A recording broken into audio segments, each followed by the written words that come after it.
Greetings, ghosts and ghouls, and welcome to Badboo, a podcast country for the curious where we explore all things frights, flicks and folklore. We are your haunting hosts, Sam and Jodie, guiding you through every episode of occult exploration and holding your hand the whole way through. So if you like the sounds of spooks, screams and symphonies, keep listening as we unravel our mystic matter for this week. In today's episode, we'll be hunting down the origins of werewolves and the howling horrors behind their past. We certainly will be. We've been waiting for this one. We have. It's been very good. Mm-hmm. Very, very exciting researching this. Very exciting indeed. Off we pop. And as these stories and facts usually go, Sam, what are werewolves? Well, the term werewolf, or otherwise known as a lycanthrope, is derived from the Old English words, so were as in man, and wolf as in wolf, so the same thing, essentially. Except were spelled W-E-R. But were, yeah, and wolf is W-U-L-F. Yeah. So the core concept defines a being with some of the following characteristics that very much define whether you're a werewolf or not. So there's a lycanthropy, which is the actual medical term for the transformation, either literal or delusional. So this could be a person that actually believes that they are a wolf. So that's quite interesting. Classic fairy business going on there. Some fairy business going on. And then there's also the transformation. So this is a human who can transform into a wolf or a wolf-like hybrid creature. I think a wolf-like hybrid creature is scarier than just a wolf. That kind of like brings me to thinking about what Michael Jackson's werewolf looked like in the Thriller video. Yeah. It's kind of like a weird hybrid. I know. Absolutely petrified of that, but we'll come on to We'll get to it later. A little bit later on. And obviously, with every sort of mythical creature, there comes with a weakness. So like obviously your vampires, you've got your garlic and, the stake to the heart, all that stuff. And a little nod to a very future episode, which will be going into vampires a little bit later on. But historically, werewolves were often killed by fire or ordinary weapons. But the modern weakness, which is probably the most notorious one, let's face it. Silver bullets. The silver bullets. Or objects that are silver as well, is actually a recent addition to the werewolf folklore. I knew that it was like a recent one. I always thought that was part of like the stake for vampires or garlic for vampires type thing. Yeah. I always thought that it was just silver bullets for werewolves. I didn't know that it was just ordinary weapons and fire that could kill them. No idea. Oh, also like the classic wolfsbane, like the actual herb. Wolfsbane. This is the bane for wolves, And obviously, finally, there is the transmission, which is where a person becomes a werewolf by being bitten or scratched or surviving an attack from an infected werewolf or through a deliberate ritual to essentially become one. So these are the different variations of what makes up a werewolf and how someone can become one if they so wish. The most notable one of them being that these events usually happen under the light of a full moon as well. They do. Yeah. And the moon is very poignant, in which we'll be speaking a little bit more about that. So in regards to going back to where werewolves come from, because obviously it's quite a crazy concept. It is a really crazy concept. It's really, really interesting. People transforming from humans into wolves. Into an animal. So what are the origins? So the concept of the werewolf type creatures, obviously, as we've discovered with the silver bullets and everything like that, predates modern literacy and modern culture itself. As most things that we talk about in this podcast do. And as well as most things that we usually talk about on here, it originated with Greek mythology. The Greeks again. Which is usually where it comes from. Always back at it. So the original Greek term for it was lycaon. It's Lycaon. So it starts with the Greek myth of King Lycaon of Arcadia. And basically, to test Zeus's omniscience, he tried to serve him the flesh of his own son. And outraged at this, Zeus punished him by transforming him into a ravenous wolf, which established the archetype of the kind of divine punishment for cannibalism and impiety. That's interesting, isn't it? because you start seeing where it all comes from, and that it's like a punishable thing, and it's not really nice for people that turn into werewolves or have like that curse, I suppose, it's called. So yeah, because it's always portrayed as a curse, isn't it? It is, and it's like, as often films and media and books and literature of all sorts sort of depicts werewolves either as just a monster and just a typical like blood curdling creature, and then you have like the werewolf that is, you feel sorry for in some ways, which we'll come on to that in our Silver Scream, so stay tuned for that. So then we have the Norse and Germanic mythology, and this basically was the concept of the Ulfvednar and the berserkers, which quote unquote are like wolf skinned, because they were very prominent at the time, and these are basically elite warriors who wore wolf skins or bear pelts and were said to enter a trance-like state during battle, where they basically became indistinguishable from the beasts and creatures that they were so like representing, basically. And it suggests that it originates from shamanism and even like the martial tradition, rather than a curse like we were just speaking about. So it's kind of like dressing to sort of intimidate / represent a certain like beast in terms of its like representation in mythology. Yeah, exactly. I'm wearing a wolf skin because it represents this, or a bear skin because it represents this. Yeah, reminds me of how like samurais used to wear like demon faces when they went into battle. Similar thing, isn't it? Yeah, it's just like the Nordic version. Interesting again. But after the Norse, Germanic and even Greek origins of it, then it starts to get a little bit more like solidified in history, where it takes its place in horrifying Western culture and folklore, which was like predominantly during the Middle Ages and like subsequently the infamous witch trials, which we spoke about in our witches episode, which is our second epised. It is. So go and check that out. If you haven't seen it, you don't know about the witch trials, go and learn about the witch trials. Please go and check it out. It was a messed up time, but really, there's a lot of facts and it's a very interesting topic. Really effed up. So go and check it out. Yeah. Just say this is episode 2. And it will help out with the lore of this episode. It really will. To gain the understanding of the people from that time. Oh, indeed. But basically, during the Middle Ages, the concept from divine punishment really like shifted. So instead of like voluntary like shamanism to like a demonic curse or the work of the devil, lycanthropy became a symptom of witchcraft and a pact with dark forces. So this very much links to our witches episode. Yeah, 100%. In the sense that it was sort of at a similar time, and there's a lot of accusatory sort of things towards people that, you know, were involved in, you know, being able to shift into like other creatures or change or transform or do magic. Which does make a lot of sense to me, because I feel like when you talk about female witches, they're often associated with black cats, and you like people think that they can actually turn into black cats, right? Yeah. So why can't wizards or even specific types of witches turn themselves into wolves? Yeah, there's no reason why not. Yeah, exactly. It's more like a justifiable reason to why you sort of be like, hold on a minute, what's going on here? You'll turn it into a wolf. Yeah. You're not right. Yeah. You know, that's more understandable. You know. Well, speaking of things not being right, that is exactly why this whole concept came around during the Middle Ages.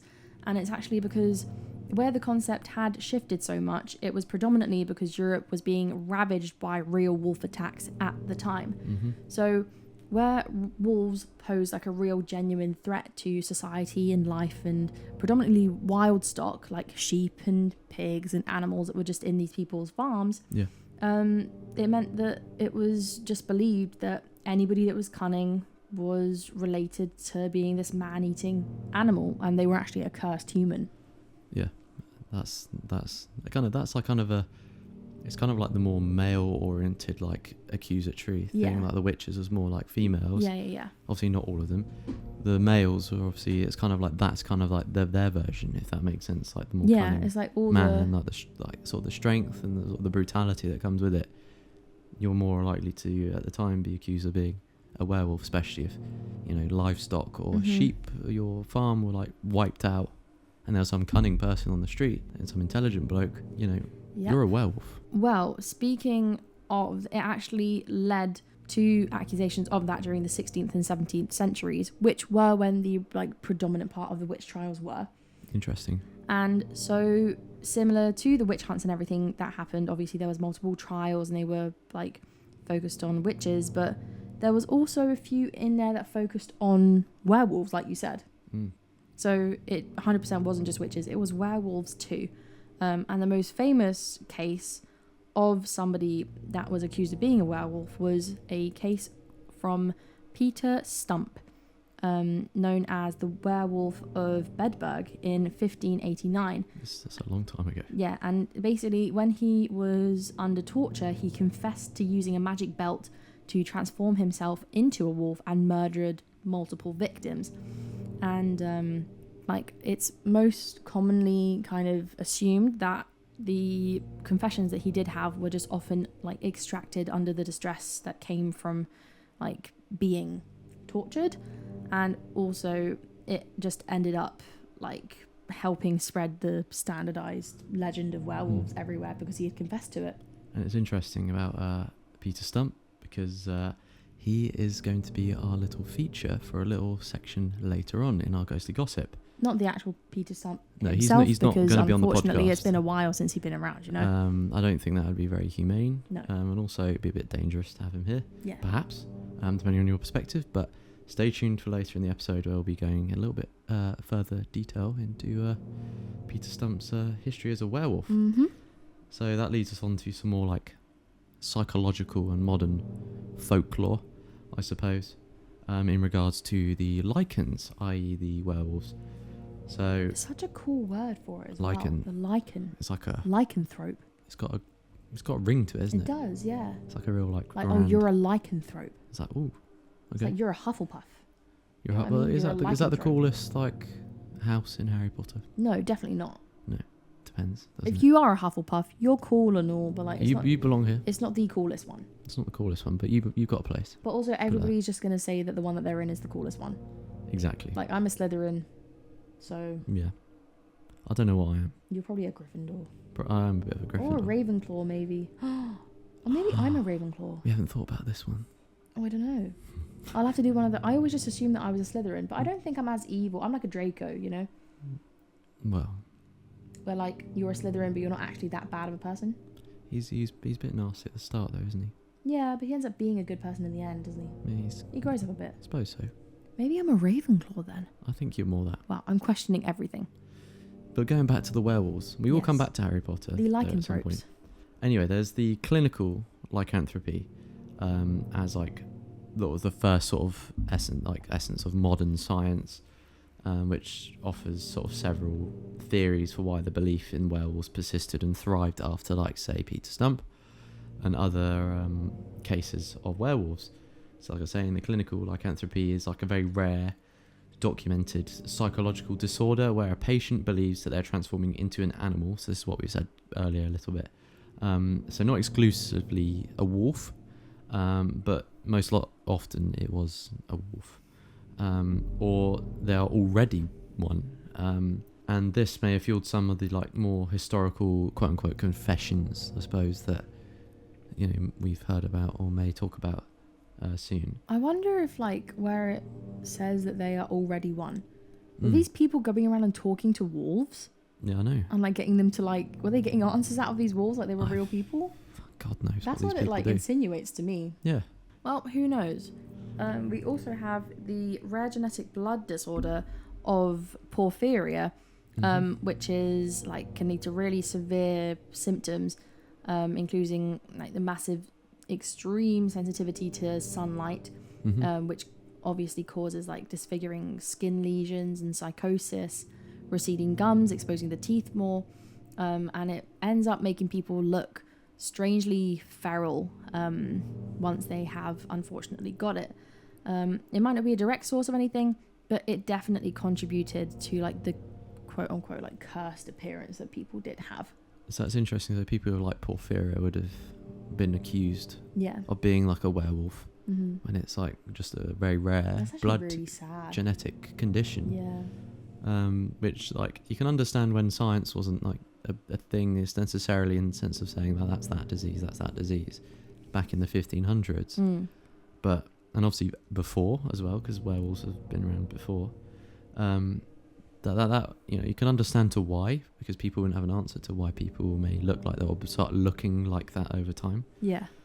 So it's quite sad, really, especially to these people that don't. It really is. It's not their fault. That look like that, but it's not. They know the truth. It's quite a sad situation, really. Mm-hmm. And then of course there's the. I was just gonna say it's the same for the witches, wasn't it? It's the same. They didn't ever do anything wrong. Most of the time, some of them may have been actual witches who were causing harm to people, but you never know. Some of them may have depends on your believed. beliefs. Yeah. But most of the time, it was just innocent women being accused of things. Yeah. So that's all it was at this time. Is there was just a lot of fear going around, a lot of like accusation, creativity and imagination. Probably. Yeah, and too much imagination. Too much for anybody to handle. So let's just thank the world that those aren't being thrown around anymore as much. Yeah. So, and of course we have the modern folklore, which we touched on earlier, which is the full moon. Yeah. Not to be mistaken by exposing your derriere. Yes, or your buttocks, if you don't know what that is. Don't Google it. You might want to, but we don't advise. We don't recommend that. So the association of the transformation with a full moon is largely very much like a literary invention, which was heavily popularized by Hollywood films. So, with that, when the start of films came in, they started introducing the concept of werewolves.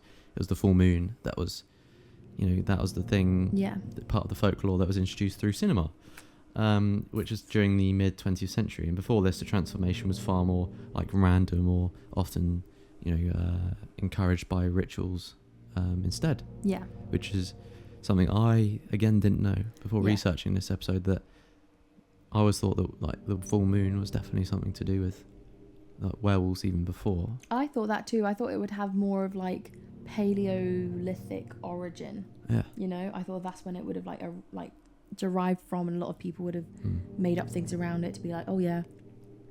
Well, in the same way that like witches will like, they won't float if they're attached to like a chair or whatever. Yeah. It's like wolves only come out on a full moon. Yeah, exactly. Like. I thought it was just part of it, but that's again interesting. There's a cinematic rendition of what a werewolf is and how it transforms and what triggers it. Mm-hmm. But speaking of the ritualistic side of things, we also have a like psychoanalysis idea as far as like modern folklore goes. Yeah. And that is that werewolves were seen as like a release of an inner beast that people did have.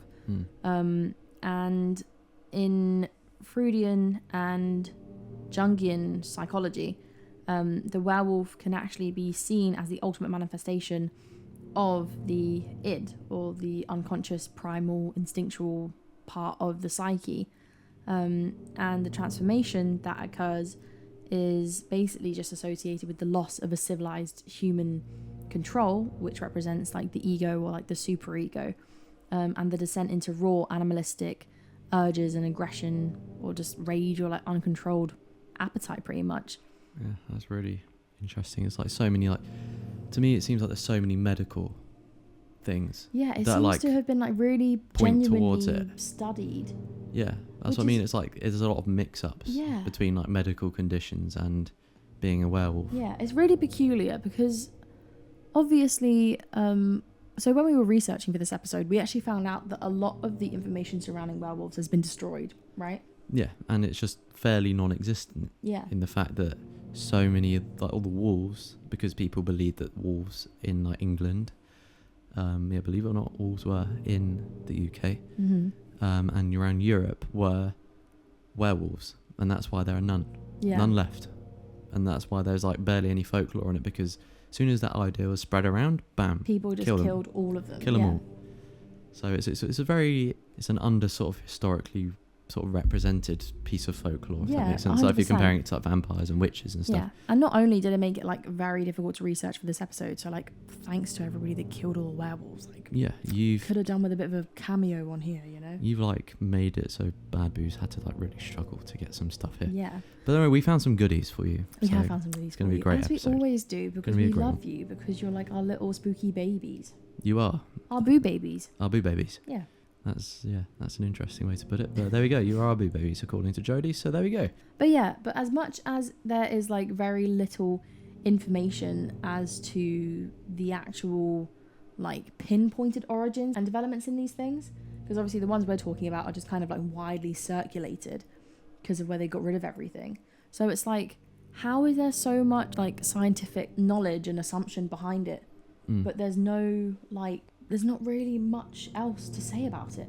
No, this is where the folklore comes from. Yeah. Really, is that it's a mix up of now discovered scientific and medical conditions in people that were once confused as being something more supernatural or ritualistic or animalistic, in people. Yeah. It's so interesting and sad. Like I said, I think a lot of it's like really sad. It is really very sad. Now there's an explanation. And I mean, it's like we were saying about the witches as well, right? Because even I think it was just a thing with like pre-modern societies where it basically just provided a way to explain and externalize like these unacceptable violences that were occurring in society. So it's like if a person admitted to committing like an atrocity, like killing like a herd of sheep or something like that, it was so much easier for them to believe that the person was cursed, or that they were possessed by the spirit of a wolf, or that they were a witch, or anything like that, other than accept that a normal human could do such a thing willingly. Yeah. And it's also because of the spread of like national religion at that time. Yeah. A lot of these things that you'll find probably in all of our episodes all boil down to some sort of like either societal or religious backing of like, this is the work of the devil. Yeah, which does kind of make a lot of sense, because that's what a lot of people rode on. Yeah. Especially back then, when there was like not really an explanation scientifically to a lot of stuff. It'd be like, this is our only thing we've got. It was the only route out, wasn't it? It was. So makes a lot of sense. But obviously that led to like mass hysteria, as it did with the witches. It did. As it always does with most things nowadays. Even nowadays, mass hysteria is what comes from anything. It does. But this just meant that in the peak of the werewolf hysteria in the 16th and 17th centuries, it obviously coincided with a lot of religious conflicts and the plague and famine, and literally what Sam was just saying a second ago, it really amplified this fear of the devil. Yeah. And like the fact that the supernatural was already there, and it was already like pervasive. Yeah. Pretty much. It was. And this meant that the idea of people transforming into werewolves just joined that, and it became like a socially contagious phenomenon where collective anxiety expressed itself through people confessing to random things just because they were scared of themselves or what they had done. Yeah. Or even accusations of like bestial like transformations, pretty much. And again, like we said, that just accompanied the witch trials and the accusations of witchcraft, and many people that were accused of being witches also had the wolf accusations, or if you weren't accused of being a witch, you were accused of being a werewolf. And, so you kind of, again, it's another layer to the whole witchcraft thing of like, this is another thing that you could be. Yeah, it was just another like cultural scapegoat basically for any form of like deviance or social like non-conformity, I guess, that like really took place in, again, it was like mostly like the rural, like isolated communities, because it was like the people on farms with animals and always all those types of things. Always an explanation to like, I suppose even when like the animals get sick, or like any sort of swine flu type thing with pigs, a lot of the time people wouldn't know what that is, so it'd be like pointing straight like, this is the devil's work. Yeah. So it's interesting. It is crazy how like the human psyche can like join together and make these things kind of real because they believe in them so much, It shows how like sometimes destructively creative human beings can be. What a line to leave that like. Oh yeah. That subcategory on. Yeah, so someone write that down. Put it in the comments so I can remember it. That's going to go on merch. It's going to go on merch. There you go. I don't even remember the quote. If you want Babu merch, leave a comment below. Yes. What do you want? T-shirts? Badges? Plushies? Yeah. Little ghosty plushies? A little werewolf plushie. Werewolf plushie would be cute. Holding a little boo. Vampire a plushie. boo ghost. That would be awesome, wouldn't it? That would be really cute. Comment below if you want it. Candles. That would be really cool. Just comment below if you want it. Yeah, comment below if you want it. Which leaves us on to the final note regarding the sort of mystic matter section for today in the modern folklore, is that there was like a sensory overload and hallucinogenic influence again. So another medical thing that was influencing the notion that there were like these wolf-like transformative Yeah. man But to this time, animal thing. the wrong type of pharmaceutical, you know. It was very much so. We're talking drugs. Yeah. I just worked that out in my head. Forgot how to spell that for a second. Yeah, I was like, hold on a minute. That type of thing. Yeah. So we have the rye ergotism, which is a St. Anthony's fire, and this is a form of poisoning which is caused by consuming grain, particularly rye, infected by the fungus called claviceps purpurea, and ergot contains compounds chemically related to LSD. That's wild. So people were just getting high off of eating bread, essentially. That's just crazy. That is crazy. Mm. So for any of you people out there who like rye, you better watch out, because it's not all rye to be eating that. Don't take your rye if you don't want to get high. So there you go. Don't take your rye It's a nice little rhyme. if you don't like getting high, because you might die. There's a little morbid note for you as well. Yeah, sorry. So regarding the symptoms, ergotism can cause convulsions, hallucinations as well, which include disturbing visions of animals and transformation. So there's a little explanation Yeah. there. Also muscle spasms and psychosis. And it's theorised that localised outbreaks of ergot poisoning in medieval villages could have led to multiple people genuinely experiencing the sensation of transforming or seeing others transform. That makes so much sense. So that's another thing, that people being a bit high Nightmare rotation. from rye high, seeing people transform. Nightmare rotation. And you know, because you have naturally seen that, like genuinely seen someone change, you know, through hallucination, you all Yeah. believe it. And also not knowing like really what drugs were and stuff at that time. You just believe it, Yeah. like infinitely believe that. Like there's no like, oh, I was high last night, I saw a wolf. It's like, I saw a wolf. Yeah. Also, with how many people were religious but they were still eating bread, it Yeah. would be like, oh my God, I saw the devil last night. Yeah, You know? a little bit of Hovis bread for you. Yeah. Gets you a bit high, believe it or not. And finally, there were like herbal potions as well. So in some historical accounts, some alleged werewolves claim to use magic salves or potions to facilitate their change. And it is speculated as well that some of these substances contain toxic hallucinogenic herbs, so like nightshade or belladonna. Did somebody say nightshades? Nightshades. Like from Wednesday? Yeah, nightshades. Oh, the nightshades. Yeah, the yes, nightshades. very nice. That's maybe where they got it from. Mm.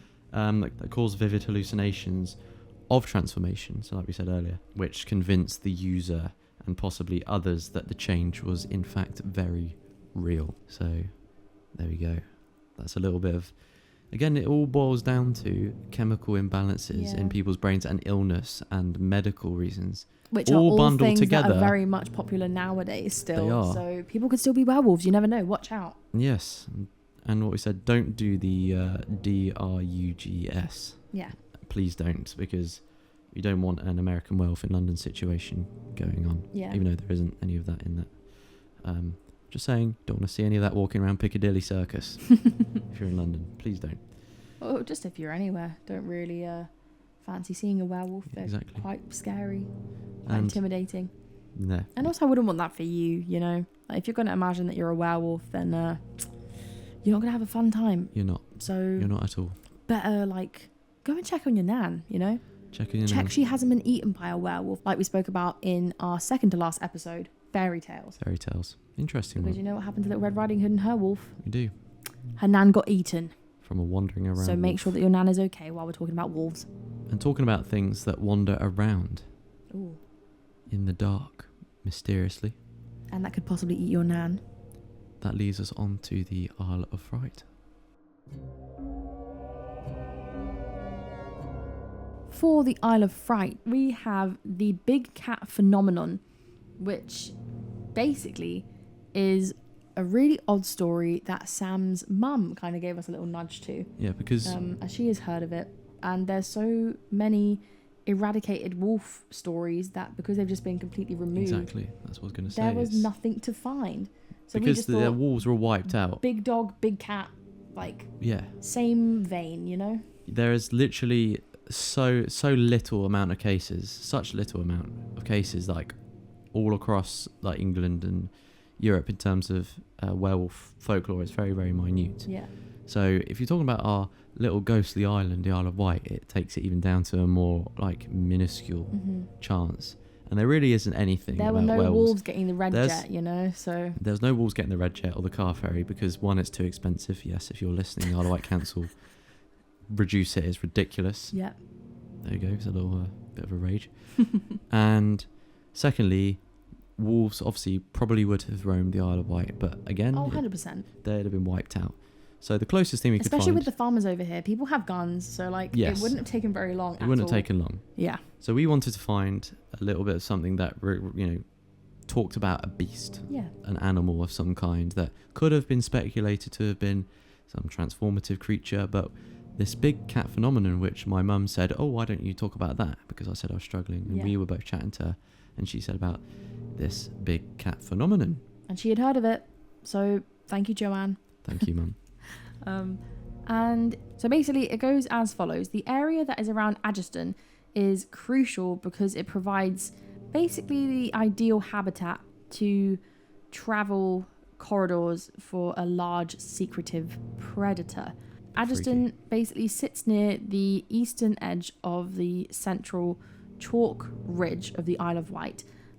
Basically it's close to like Brading and Sandown. It is. And it is the ideal habitat for a creature like this because it borders large and relatively underdeveloped areas of the island.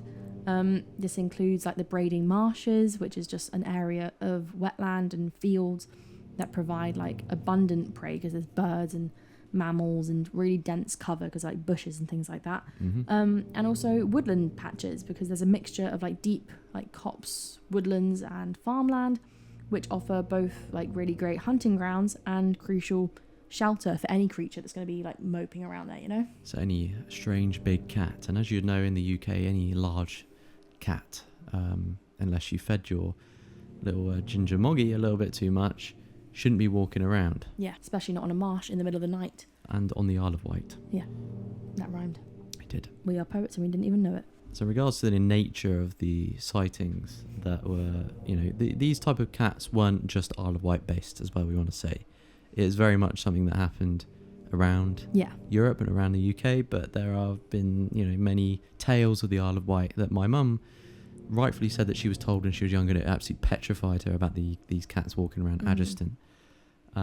So sightings in this sort of general like central east area follow the typical ABC pattern, and ABC stands for appearance, behaviour and the connection. So in regards to the appearance, the creature is almost always reported as a large, sleek black feline, often likened in size to a Labrador or an Alsatian dog with a long, powerful tail.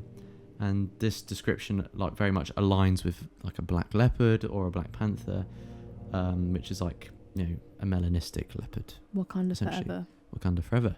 So not that Black Panther walking around. But also an actual animal. There shouldn't be panthers on the Isle of Wight. Yeah, and we have a zoo in Sandown, which we'll talk about in a second. But there's no panthers there. Though there's no panthers in there anyway, and there hasn't been before. And regard to the B, so the behaviour, the animal is typically seen moving at speed and often darting across roads at dawn or dusk, or is observed silently stalking in the hedgerows bordering fields, which confirms that its nature as like a very shy or powerful nocturnal hunter. So again, this is not necessarily going down like the werewolf sort of transformative line, but a very unusual furry beast that should not be anywhere near the Isle of Wight, which obviously sparked a lot of fear. And of course the connection, which is like the Knighton Undercliff. So while not in Agiston specifically, a highly publicised event in 2010 involved a purported photograph of a big cat killed on the Knighton Undercliff, which is a significant distance away from Agiston, which, although proven to be a hoax in the end, fueled decades of previous sightings stretching from the western end of the island to the eastern farmlands, including areas near Agiston. How do you prove that something like that is real or fake, though? I don't know. How do you fake a big cat? Did somebody make a big cat? I mean, I don't know how you I don't like from the picture, it looks like kind of almost like a cuddly toy. Yeah, it does kind of look like a stuffed animal. But then yet, I It's can see not- why people may have gotten Yeah. worried or confused But because it's also not it in the can. position It's that quite one would grainy. lie in. I know it's quite grainy, and allegedly it was hit by a car. A car would not have taken down an animal of that size. I know. Like, So- you're telling me if you hit a jaguar with a car that it would like, if you hit a jaguar with a jaguar, that How it ironic. would, that it would like kill it.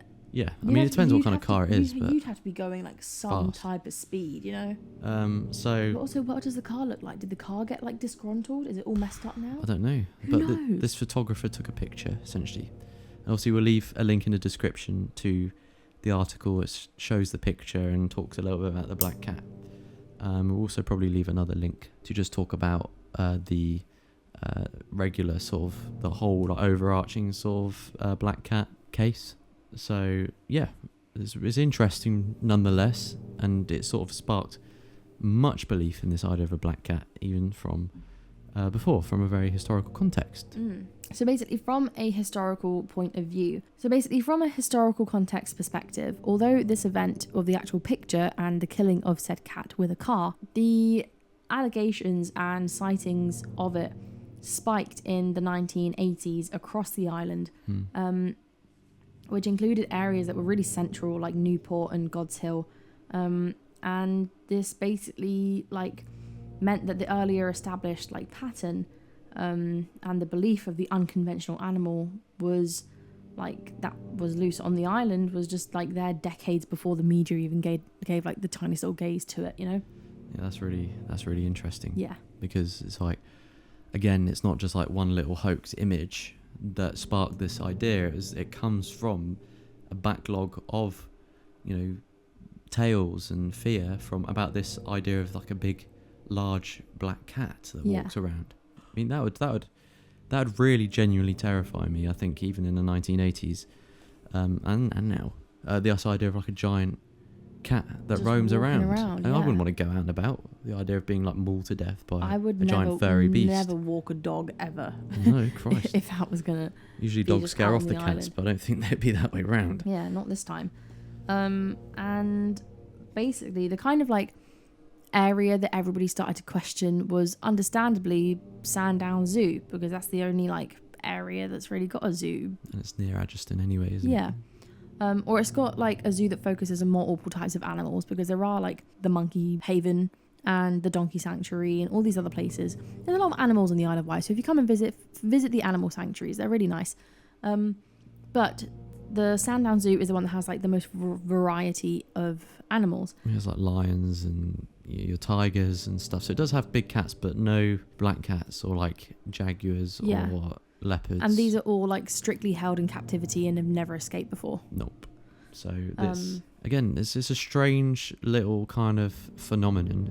Yeah. That hasn't been confirmed nor denied. No, and like just where it was previously known as Sandown Zoo, it's now known as the Wild Heart Animal Sanctuary. And it's often been asked to comment on the sightings of the big cat, particularly in the early 2000s, when the zoo owner actually was quoted saying that some of the sighted creatures could well have been like a small like black leopard, but it actually just ended up like giving credibility to the persistent rumours. But Again, it wasn't denied. they've never confirmed. owned any leopards in the zoo before. Well, they've never said, oh yeah, that So- was probably one of our little guys. Yeah. Sort of had a little wander around. So even if it was there, it didn't come from the zoo. So where did it come from? I mean, that's kind of weird in And itself. if it's been born, then there's got to be like a mum and a dad, right? Surely. It's like one of those stories where it's a big beast that we thought would be really good for this Yeah. episode, where it's like kind of like it's almost like a boo or a bust, Mhm. which obviously is our next section. But we kind of wanted to see what you thought about this strange tale, and hearing it from my mum and my dad about this very scary like tale that they were told when they were younger. Mm-hmm. I thought it'd be brilliant to put in, because it's like this big roaming beast that's kind of like a Yeah. mythical creature. Especially when it's so like well known. Like you could literally ask anybody about it nowadays, and most people kind of have heard about I've it. heard about the black cat of Adgeston. Yeah. So it's, again, let us know what you think about the black cat, whether you've seen any or hit any, unfortunately, in a car. Yeah, we hope not. Don't Yeah, go a hitting any jaguar and a jaguars or jaguar. jaguars. And yeah, just we'll leave the link in the description to it anyway. You can go and have a look. Let us know if you think it's real or not. And with that first little boo or bust for you, let's head into the actual section itself. For this episode's boo or bust, we're going to keep on the same trail that we have for the previous episodes, where we're going to give you a little Reddit story and you're going to tell us what you think of it. Is it true or false, or boo or bust, as we like to call it? Yeah, exactly. And this time it's called There's a Werewolf in My Town. And the story is by Summer and Tinkles, which is a very bright and sunny name for quite a scary story. And obviously it comes under the old No Sleep subreddit, which we love. And we want you to tell us in the comments, or whether you're on Spotify or YouTube, whether it's a boo or whether it is a bust. So, I would say the story is called There's a Werewolf in My Town. I didn't believe it until recently. So. And it goes as follows. I think the sightings first started up about 10 years ago. That's the same time that my family moved to this town. I was only 12 at the time. Since then, many have claimed to have seen some sort of wolf or hyena-like animal running around. Supposedly it roams the forest right next to our neighbourhood at night. I went around and interviewed the eyewitnesses. Every description was the same. They said it was They said it has thick brown fur and bright blue eyes. It also has the ability to stand on its hind legs and is about my height when fully upright. These sightings are common enough that even the law enforcement officers believe in this werewolf. They say that there are no officially recorded wolves or mounted lions or any other similar animals in this area that could explain the sightings. They've also tried to catch it more than once, but it clearly has human level intelligence since it has always been able to evade them, and no one knows where it's going during the day. The sightings just seem to get more and more common as the years flew by, to the point where even my parents have claimed to see it once or twice. My mother says she saw it running across a road while driving home from work late one night. My father said he saw it creeping around our front yard before leaping over the fence and running back into the woods where it lurks. Everyone in this town claims to have seen this werewolf at some point, except for me. I don't believe in this thing. Why would I? Everyone knows eyewitness accounts are the least reliable form of evidence, since they can easily be fabricated, exaggerated, or misinterpreted. That said, just recently, some extremely convincing physical evidence has been found. For instance, some people have photographed large footprints, clearly canine in origin, but much larger than that of a fox or coyote. More gruesomely, hikers have been finding carcasses with their necks and spines violently snapped open with powerful bone-crushing jaws. Ever since these deaths turned up, everyone in town has been keeping their pets and livestock indoors at night for safety, especially since the creature seems to be losing its fear for humans, hence the recent sightings of it in urban areas. One of our elderly neighbours even claimed she saw it digging through her garbage right by her window. She says it turned right in her direction before going over to the window, pressing its muzzle against the glass and breathing powerful, hungry breaths before she ran to her bedroom, pulling the blanket over her head and stayed there till the morning. After hearing that story, I knew I had to get to the bottom of this. Even if it wasn't a werewolf, there was clearly something in our town wreaking havoc. Maybe a feral dog, or maybe an escaped hyena that someone was keeping as an illegal exotic pet. I decided I was going to try and catch the creature on film myself, no matter how difficult it would be. I set up a camouflage tent in the backyard, right next to the forest, and brought with me a headlamp, a video camera, and a gun. The latter I bought just in case I needed to defend myself from this animal. I set up the camera on a nightstand right outside the tent, pointed it towards the woods before crawling into my tent, zipping the door shut and falling asleep.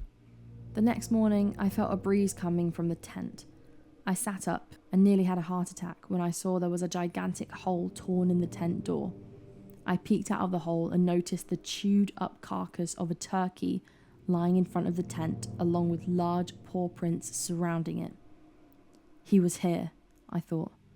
I wanted to be excited, but I was mainly terrified. I had been extremely close to being this animal's dinner. The animal had torn open my tent, then for whatever reason decided I wasn't worthy of a meal. Maybe the videotape will explain everything. I hooked the camera up to my computer and uploaded it before examining the footage. At the very beginning of the video, I saw myself setting the camera up before stepping out of view to get into the tent. The next hour of footage was unfortunately corrupted for whatever reason, so I skipped ahead for another few hours. At approximately 3 a.m, I saw a big, furry, wolf-like creature walk out of the woods, its eyes shining brightly in the dark. It was carrying the same dead turkey from before in its jaws. The creature then walked over to the tent, dropped the turkey on the ground, and reared up on its hind legs like a bear. I felt chills run through my skeleton as the animal leaned forward and disappeared completely from the camera. Not only had it torn open my tent, but it had crawled into the tent with me as I was sleeping. I held my breath, desperately waiting for the animal to come crawling out of my tent and run back into the woods where it came. But it never did. Instead, as the sun rose up over the backyard, I saw myself climb through the hole in the tent, walk over to the camera and shut it off. After the footage was over, I felt anxious and confused. Even though that shot of it entering the tent was out of view of the camera, I'd expect to see some sort of movement from its paws as it tore the tent open. It was as if the opening in the tent was already there when it entered the yard. Had it torn the tent open in the corrupted footage? Also, if it had slept with me in the tent the entire night, how come it wasn't there when I woke up? The footage should have shown it going through the opening, and it's not like there was any other way of leaving the tent. Then it hit me. I suddenly remembered all those mornings where I'd wake up with dirty hands and feet for no explainable reason, and those mornings where my breath would smell worse than usual, as if I had devoured a whole bunch of rotting meat as a midnight snack. My heart sank. The entire room began to swirl around me as I struggled to stand. All of the pieces were falling into place. Why the creature only appeared at night while I was sleeping. Why I was the only one in town who had never seen the thing. Why the camera had caught it entering the tent but not leaving. It turns out the camera had caught the creature leaving the tent. And the creature was the one who set up the camera in the first place. There we go. Ooh. That's a really cool story. I really enjoyed that. Regardless to where, from what we've examined earlier and researched, werewolves being very much a construct of medical and psychological and hallucinogenic, reasonings and lore and backing, it's very, very unlikely that it's to be true, as are most of the werewolf stories that you probably could find. Yeah. However, I thought this one was probably the more believable and more tragic side of it, because it's a very sad thing. I thought, okay, this has kind of got those elements in it. Why don't we just read it? Yeah. See, perhaps, if you recontextualized it into modern, the olden times, how this would have gone down if someone had said this story. It's really interesting, I think. It is really, really interesting. It's a great story. If someone's made it up, that's brilliant. Well done. It's really great. And especially to the people in the comments who were saying that the person should get a piece of silver, put into their body somewhere, just to test it. Yeah, just to test it out. That's really, really smart. But I say it's a boo. Do you? Yeah. That's really interesting. So, talking about people that wake up in the most peculiar places, like zoos, that moves us on to our Silver Scream. As we usually do for our Silver Scream segments, we are going to give you a little movie quote, just so you get a little bit of a hint as to what the film is before we get into the nitty-gritty of it all. If you're following us on Instagram or TikTok, which is @Badbury Productions, you've probably guessed by now what the Silver Scream is, but in case you're not, please go and follow @Badbury Productions.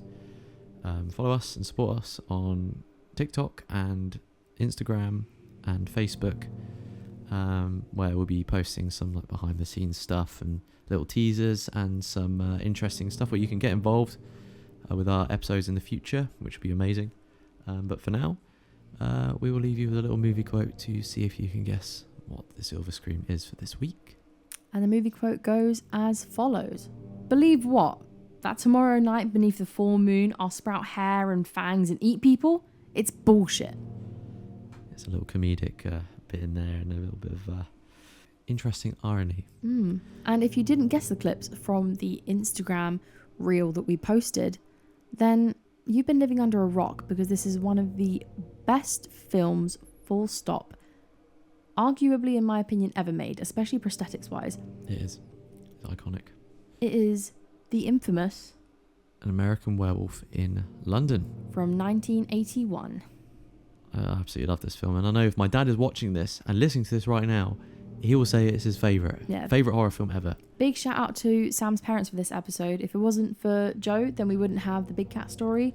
And just a big shout out to Kevin for his love of An American Werewolf in London. Yes, he introduced me to this film, and I know it's terrified many people since, and that's very much down to many elements of the film. But before we get into the nitty gritty, amazing, beautiful prosthetic work in this film, which I absolutely adore and will always adore, we'll give you a little bit of a rundown of the plot and what the film is generally about. So, American Werewolf in London is very much a groundbreaking horror film, and it blends comedy into it. So it's a horror comedy film, very much leaning more towards the horror side of things. Written and directed by John Landis, who also directed and co-wrote with Michael Jackson the Thriller video, which is iconic in itself. See, we told you we'd be mentioning that. Yeah, and there'll be a little bit more about that in a minute. And it's very much celebrated for its unique blend of very visceral horror. It's very gory.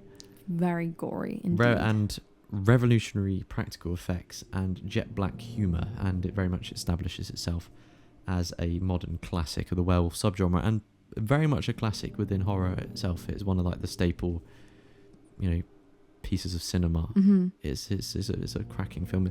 Actually, when Jodie first moved to the island, it was the first film that we watched properly in our flat, which is amazing. So it's quite poignant. But we did watch it laying on the floor, and it's very uncomfortable. So it wasn't a very comfortable experience. So we will watch it again in comfort this time. We will. But for those of you that haven't seen it yet, go and watch it first of all. Yes. If you like gore, go and give it a watch. If you don't like gore, watch it until it gets to scenes that you think might be a bit gory, and then just skip over that bit. At least just watch watching the transformation scene on YouTube. Yeah. That's enough. But for those of you that haven't seen it, as usual, I'm going to give you a little plot summary just to be nice to you, So, there are American backpackers, David Kessler and Jack Goodman, and they are attacked by an animal on the Yorkshire moors after ignoring a warning at a local pub. Jack is killed and David is severely wounded. While recovering in London, David is haunted by the increasingly decaying ghost of his friend Jack, who informs him that the beast was a werewolf and that David is now cursed as the last of its bloodline. So Jack brutally urges David to end his own days before becoming the next werewolf on the full moon in order to save the others and to free Jack's spirit. David dismisses these warnings as trauma, and only realizing during the next full moon, where he actually undergoes a famously agonizing on-screen transformation into the infamous werewolf-like beast. After this, he goes on a murderous rampage across London, and as the casualties mount, David is relentlessly tormented by the growing, gruesome chorus of his victims, led by Jack, demanding his death. So the film ends with a frantic chase where David, transforming for one last time in the middle of a cinema in Piccadilly Circus. I won't read you the very end bit of it as usual because I don't want to ruin it.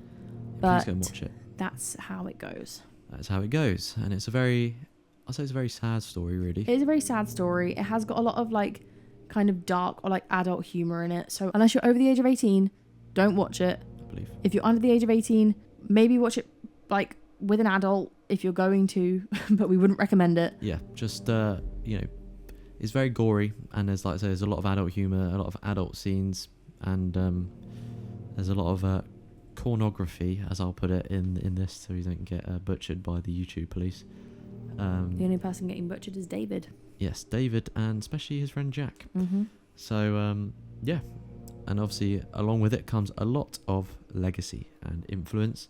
So the most notorious one certainly is a transformation, which we'll be going into a lot more detail in a minute on, which is essentially the gold standard of prosthetic transformation work in film, where its pioneering effects allowed the film to win the inaugural Academy Award for Best Makeup, which, if you don't know, is an Oscar category essentially created largely because of this film, which I didn't know. That's amazing that it created its own category at the Academy Awards. Because it was so groundbreaking and so amazing. They just had to give it an award like, for... We don't have a category for this, Yeah. so we got to make one. Which is crazy that they didn't have a category for that before the 80s. I know.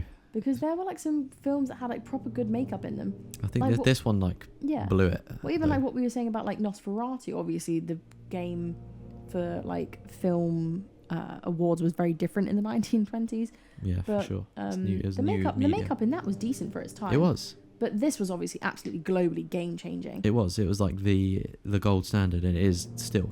Yeah. You know, like what 40 years on, Mm-hmm. over 40 years on. It's absolutely incredible. It's just amazing. Like I say, go and watch that scene alone. If you haven't Yeah. seen the film or don't want to, that's fine. Just go. If you haven't I'd recommend seen it, the but film.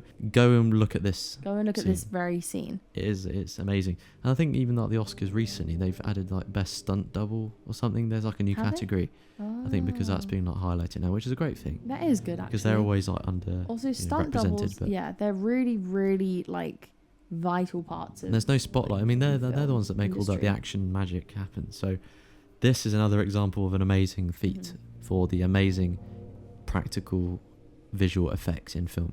You know, and it's beautiful. Yeah. And it has never been done better than this. And it was done by Richard Baker, who is a makeup artist that created the practical effects for, like we just said, the infamous transformation scene, utilizing complicated prosthetics, animatronics, and air bladders to basically show David's bones like elongating, his facial structure changing, and the hair sprouting out like on the screen in real time. So cool. Like we said, this really was a new benchmark for creature effects and transformation sequences that have forever influenced like subsequent horror films.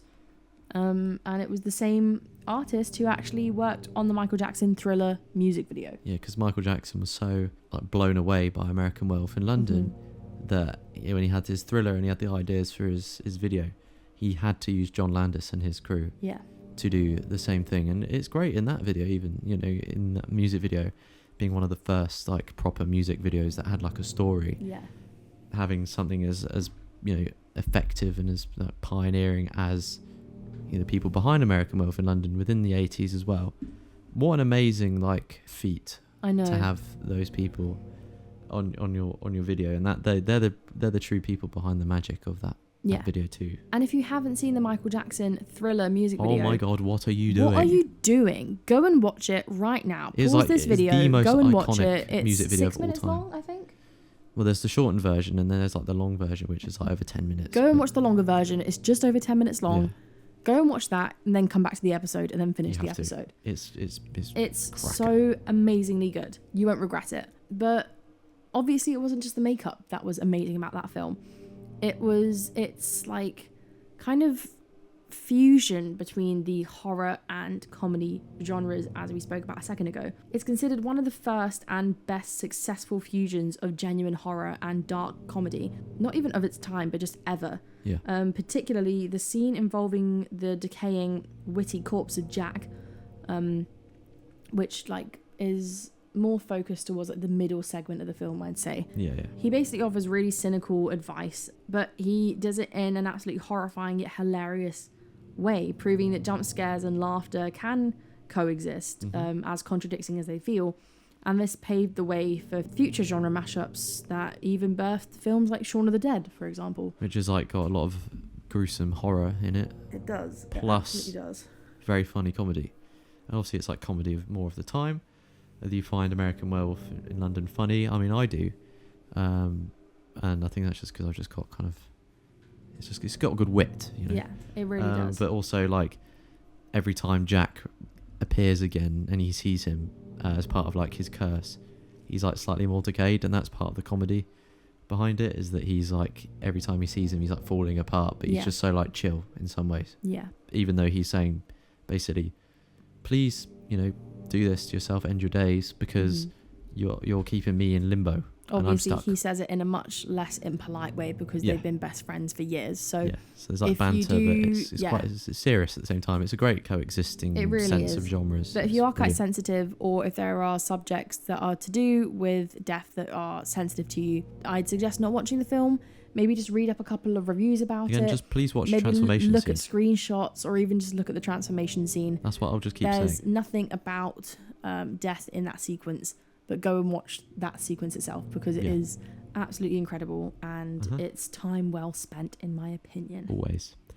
And of course, like we were saying earlier in today's episode, that it's quite sad with the werewolf, and obviously because they've been depicted a lot, especially in like very early iterations like Universal's The Wolfman, which is like one of the very first adaptations of a werewolf. You know, in that regard, yes, it does a little bit, but this one really hits home of like a very tragic element behind this werewolf curse, if that makes sense. Yeah, because there's a love story element in there as well. There is, and you feel sorry because he's, you know, unlike, like we said earlier, werewolf movies, like we said, that focus on very much the evil of the monster. The film very much like emphasizes the tragedy of David, because he is a likable, just regular dude from America, essentially, that is trapped by this horrific curse that he cannot escape from, and death is literally the only answer for him to actually get away, and for his best friend.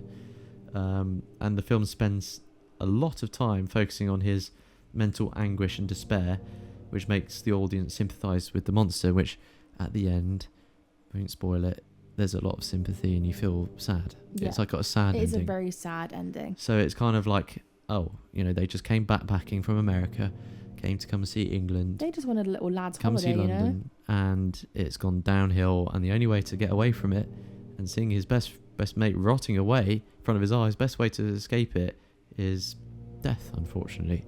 Yeah. So it's a tragic film really for is. both Jack and David.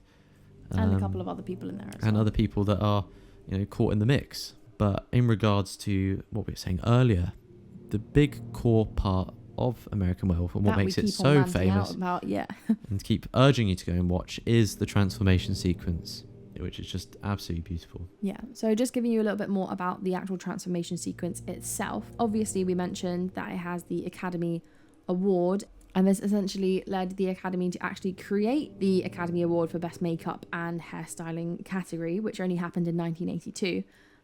Obviously, that Rick Baker won because of his work on this film. Understandably but so. Basically, prior to 1981, werewolf transformations were only typically really like achieved through lap dissolves, which is like the blurry fade transitions that people do during films, or even editing cuts showing like the change in different stages. But the director, John Landis, insisted on showing every step of the change in real time in like a really brightly lit room to maximize the visceral impact of what was going on, essentially. It's such a great like way of representing a transformation, because like I say, previously with werewolf movies, it's been very much, obviously there's no CGI before this, so it's very, very much achieved through expressing it through, like I say, fades between shots. Often the shots were still shots where it kind of like gently blur between like different times that they've applied the makeup to make it kind of look like they're transforming. But this was like the first time that a film properly showed like a transformation without cutting away, without the fades. It was like, bam, this is happening right in front of your eyes, and you're seeing his face elongate, you're seeing hair come out of his back, and it's like his hand stretching out. Even compared to today, I think it holds up better than, in my opinion, it is the best transformation sequence ever created in the history of like horror films and just films in general, to be fair. It is like, the gold standard. It's nothing compared to Twilight, it's nothing compared to like Fright Night with the vampires and things. Fright Night's brilliant as well. It is an amazing film as well, but I mean like the more modern version of Fright Night, because Fright Night is like its own game. The original Fright Night, gold. Yeah, but we'll be getting to that in one of our future episodes, so make sure to go down and subscribe to us and follow us on Instagram, TikTok, Facebook, and everywhere else that you can follow someone on, just not in person because it's a little bit creepy. Yeah, please don't do that. Yeah, but at Babo Productions, if you want to go and keep up with us on there and see what the next future episodes are going to be. Yes, as you see, you'll be able to participate and get involved and see kind of what the episodes are going to be about before they actually arrive in your inbox. So going back to the transformation, getting down to the nitty gritty of the mechanics of the change for poor David, the prosthetics and the puppetry that was used during the scene, like I say, was constructed by makeup artist Rick Baker, who actually was only 29 at the time, so he's very, very young. Crazy. Very talented, obviously. Yeah. Who used a complex system of hydraulic and air bladder operated prosthetics, all sort of mashed together. This included bone elongation, like the illusion of that.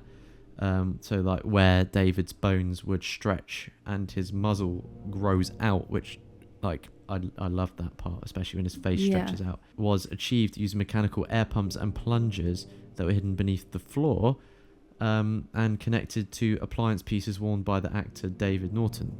So that's really cool that you just don't see it. And I know that committed to the bit like 100%. He was, and I know that it's cut in such a way that you can't look at the shots long enough to start trying to see how it's being done. Yeah. And it, along with the music, which it's is just really amazingly like very visceral, created. Very, very visceral. Yeah.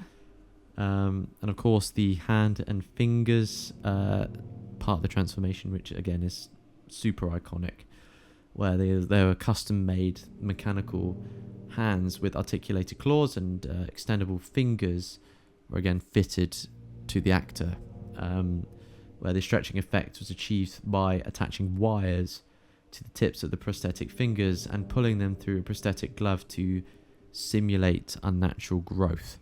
That's crazy. So he's actually had to create an entire robot just to mechanism make this sequence come to life. Yeah, it's just insane.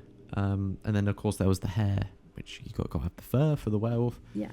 Where David Norton was completely covered in synthetic hair pieces, and in moments where hair appears to sprout quickly, it was done using fishing lines that were pulled from beneath the camera's view to yank small patches of hair upward through the skin appliances. I think a lot of it's actually relatively simple. Yeah. But again, it just takes that creativity of using your resources so wisely. Mm-hmm. It's such an amazing scene. It really and when we talk about the music in a second, in the Shivering Soundtracks, we'll go into a little bit about the soundtrack that plays behind the scene, because it is very visceral, and like I say, it cuts between shots of him being, the agonizing sound of him screaming as his bones are being pulled and crunched and stretched and everything's like freaky for him. It cuts to random shots of like the Mickey Mouse statue in the living room, but it's like on such a happy little shot of a Disney character whilst hearing him in the background screaming in pain. Yeah, but also just representing that the character in that moment is losing his innocence. He is. Because he's becoming this like absolutely feral creature. And having that, he's no longer the sweet American boy that he came to the UK with in the first place. And having that interplay between like that sort of juxtaposition between such a horrifying thing and then having just a random shot of Mickey Mouse, is just that makes it more terrifying, because it's like, again, it humanizes it, makes it say like this is happening in a living room, but also it's like such a random shot, and it's such a juxtaposition of seeing a Disney character, like I say, with all of that sound and horrible sound effects going on in the background. It's really jarring for the viewer, I think, to watch and hear. So that again adds to the sympathy for David's character and his fate and his tragic transformation. Essentially, it really, really does. And even though it is such a almost sickening sequence to watch, it really is. These amazing things are only achieved through obviously brilliant makeup, brilliant directing, and brilliant mise en scène, pretty much. It is. Obviously, every department of film is essential to making a good film work and making it believable. But just to give you a little bit of background to the mise en scène for what was happening. If you don't know what mise en scène is, it's French for everything in the scene, essentially. Yeah. It's just a French term in film that you use to everything you see, essentially. Mm-hmm. So just giving you a little bit more about the transformation, as it is just perfect. Chef's kiss. Absolutely chef's kiss. If there's going to be anything imagine you're going back to 2016 and Salt Bae has just become the latest thing on TikTok and Instagram Reels. Imagine the transformation sequence for An American Werewolf in London is the 2016 just fresh out of Saltland. fresh out of the salt plains, Mr. Salt Bay himself. This transformation sequence is the Salt Bay of cinema transformations. So. The Black Ops 2, if you like, if you're talking about gaming. Mm-hmm. Don't come at me if you don't think Black Ops 2 is one of the best. It was the best one. I think it is. But anyway. So, for this transformation sequence, obviously it took an amazing performance from David Norton. He had to perform it all on a small elevated platform, which obviously contained all the machinery and the cables to the robotics that had been created. And he mimicked the agony and the confusion of the character, just writhing and screaming while the mechanics were operating manually by the team of technicians who were hidden below the set. That's probably be really confusing. Yeah. Like, as an actor as well, having it would probably add to the fear because you're kind of like being controlled by other people. Yeah, and so you don't know really what's going to happen. It's kind of like that wolf taking over type thing, if that makes sense. So it's like that again. It's like just losing control of what's around you. Exactly, it's really, really interesting. Mm-hmm. And not only was that already breaking the kind of conforms of how these sequences are usually done, but this scene also takes place in a brightly lit small living room, and the staging technique was intentional to deny audiences the comfort of the dark and forcing them to clearly see every single gruesome detail of the transformation. Again, it just humanizes it. Yeah. Doesn't it? Especially because a lot of times I feel like people in these films usually it'll be someone who's kind of chained up in a cave under a building or something. Yeah. And then they'll creep into the shadows, and then 1 minute you'll turn away and you'll hear a and then a big growl, and then it cuts back to that person and they're they approach out of the shadows as a wolf or a beast or something like that. And you don't actually see anything happen, you know? No, exactly. But this wanted to break every single ideology that you had already created surrounding any type of monster or beast transformation in a film. And it did, perfectly so. And like I was saying about the example just then of watching somebody in a cage turning around and then turning back to them, it happens quite fast over a few seconds of a period. But the transformation sequence in this actually isn't that fast at all.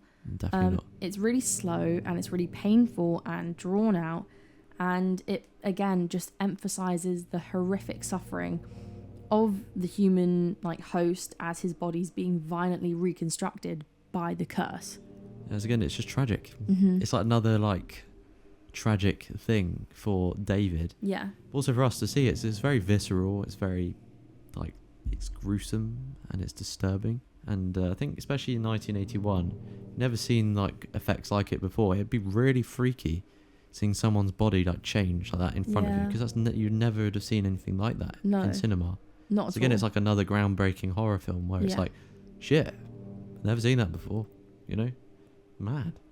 It is absolutely insane. And going on to some later influence in regards to American Werewolf and what is influenced, obviously, like we said, Michael Jackson's Thriller, where Rick Baker decided to later cite his work on An American Werewolf in London as a direct precursor to the revolutionary makeup and effects on the famous 1983 music video. So it's only a couple of years after, which demonstrated the very lasting influence for the transformation scene in pop culture.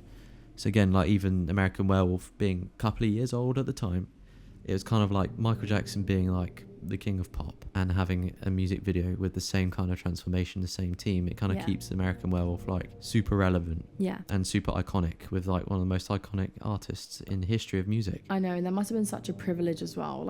Imagine being John Landis and being asked by Michael Jackson to I know. to direct your film. And then of course the techniques Baker used became the industry standard for depicting painful biological transformations in film. Mm-hmm. So it's beyond revolutionary and influential. Even though nobody's lived up to it, IMO. Yeah, nobody has. In my opinion. Yes, if you don't know what IMO means, then Jodie's just said it for you. And like I say, throughout this podcast is educational. It is. You learn about IMOs and transformation werewolf scenes. And bread that can make you high. Yes. Like I say, through the 1980s and 1990s, it was very much the influence carried through that, and it influenced subsequent monster movies and paved the way provincial, I think unfortunate CGI transformation sequences. Yeah, the CGI They're just never as good. No, I feel like Never the as last good. kind of good transformation that anybody got was like the Harry Potter transformations. Yes, as you said, the last good one. I think that comes to mind. I feel like the last good one was the Harry Potter ones. If you haven't seen The Prisoner of Azkaban, what are you doing? What are you doing? I think it is the best Harry Potter film. Like, out of all first of you're them, telling me that you alongside the haven't last seen film. An American Werewolf in London. Now you're telling me that you haven't seen Harry Potter. And now you're telling me that out of all the Harry Potter films, you haven't seen A Prisoner of Azkaban. It is the most underrated Harry Potter film. Womp. Just saying. And you have to go and watch it. I don't care if you're young, if you're old, if you're a child, if you have a nan or not. You go and watch The Prisoner of Azkaban right now, and you go and watch that werewolf scene. Please, it's great, and it's kind of like, even though it's CGI, it's kind of got that It used real to give me ripping, nightmares like, as a kid. you know, it's got that painful like sense from, definitely inspired by American Werewolf, you can see. So yeah, and going on to some more casting and crew insights, we have director John Landis, who had just finished The Blues Brothers. Wrote the first draft of the script actually in 1969. That's wild. It So, was like over a 11 decade. years before. Yeah, and Or it was 12 years 12 before. years. Yes, it was, and it was obviously over a decade before American Werewolf in London was actually filmed, and he had to wait until his reputation was established first, and special effects technology, especially like with Rick Baker's incredible capabilities, had advanced enough to realise his gruesome visions. So he believed so much Yeah. that he would make it, and that there would be the right technology in the future that would allow him to do it. Bro kept it in his end chest. He did. Yeah. That's a great Minecraft reference. But that's so like inspiring, that he was believed so much that there'd be, the time would come, but he's not gonna like, oh, I'll just do it now because I've got the idea. But it's not going to be the potential. He waited until he knew he could deliver the film he wanted to. But not even just for the time to come for the script, like for it to be right for like the type of scene at the time, like socially, but also for his own time to come and for him to build up his career enough. He believed in himself enough that he just stored the project. Yeah. And he must have been keeping an eye on Rick Baker for a while, like. I reckon he probably in knew order about to him at like least. keep on like keeping track of his capabilities and stuff. So. It's inspiring filmmaker. Good on you, Mr. John Landis. John Landis, inspiring filmmaker. Take what he's done. Yeah. If you don't believe in yourself, take American Werewolf in London as like a little bit of inspiration for you. Just believe that your time will come with persistence and hard work. You'll get there. Whatever you're doing. Yep. And in the wise words of a Mr. TP from earlier this evening, before we had our sausage pasta for dinner. TP is my brother. Doubt is the strongest killer of success. It is. Well done, TP. You've made your mark. Yeah. But carrying on with the episode, the character of the American man who gets attacked in the subway station was actually played by a Mr. Joe Dante, who would go on to direct the rival werewolf film, The Howling, which was released in 1981 as well. Obviously released the same year. It created a fun meta reference between the two films. It's interesting because even though he was in American Werewolf in London, which I didn't know, that's such an infamous scene, by the way, when he's being chased through the subway. It really is. It's really scary. The underground, the London Underground. If you're in America, it's the subway. Here in the UK, it's the underground. The infamous London Underground. Every time I haven't been to the London Underground loads, but I have been a fair few times. Obviously, Jodie has. That has always been stuck in my mind ever since I've seen that film, because I saw this film before I even went on the London Underground for the first time. I haven't been on the Underground since watching this film, but I know that if we do now, it'll be stuck on your mind. It's gonna really, especially if it's like quiet. Yeah, it's gonna really haunt me in the back of my head. We'll have to make sure that we go during the day and not like. We'll go and find the location. Like we will. We will have to. It was obviously, I think, around Piccadilly. But there are some like stations that are just really quiet and are dead. Like I've had to wait at an underground station by myself before, and there's been nobody else to get on. It's just horrible. But like I say, it's strange about The Howling. He being the Howling director. Yeah. And that there was like a meta reference together for the two directors, but yet they are like the two rival films. I know. People like talk about The Howling and its transformation sequence, and then talk about American Werewolf in London and debate what is the best. But we'll go on to that a little bit later in the Spooky Spotlight in regards to talk about other films. Yeah. But again, it's I think I know what my favourite is, obviously. But I wonder if he had told Landis if he was making his own film or not, if it was something that was separate. Probably. Because like, why would you have somebody on the set who's making like a rival film to you? Unless it was just like we're two filmmakers just having fun. But then maybe the fan base is like taking it into like a complete maybe thing, because it came out the same year, so they must have known about each other's projects. Yeah. So just carrying on from that same scene, actually, where the werewolf causes a massive car accident in like the middle of Piccadilly Circus, as that's like where the wolf comes from the tube station up into Piccadilly Circus, which, if you don't know, is one of the busiest areas in the entirety of the central London area. And it actually features a cameo of director Frank Oz, who's known for playing the voice of Yoda, funnily enough. That is so sick. And directing the film The Little Shop of Horrors, as he's disguised in a trench coat, which just, again, adds to like Don Landis's tradition of using his director friends in minor roles in his films. That is so funny. So Yoda is in An American Werewolf in London. I did not know Frank Oz was in it. If you like Star Wars, this has got absolutely nothing to do with Star Wars at all as far as the film goes. And obviously multiple Yoda's Muppet in characters. it. Multiple Muppet characters, Miss Piggy, Fozzie Bear, you name it. This guy was in it. If you like the Muppets, if you like Yoda, go and see him be hit by a car in the middle of Piccadilly Circus because of a giant werewolf creature from America. And I also actually saw in the comments of one of the scenes that John Landis was one of the people that actually flew out of a car. So he even featured himself in one of the scenes. So he even like got himself like. This guy is the cameo master. He loves just putting himself and other people in it. He does. That's crazy though, Frank Oz. I just think that's so funny. I know a bunch of people who'll be listening to this that'll find it just brilliant. Yeah, but again, let's just rewind it a tiny bit back to that the tube sequence, right? The London Underground sequence. Yeah, everybody calls the most it terrifying. Everybody calls it the tube over here, by the way. So if you ever come to London and you aren't a werewolf but you still have to get on the London Underground, call it the tube.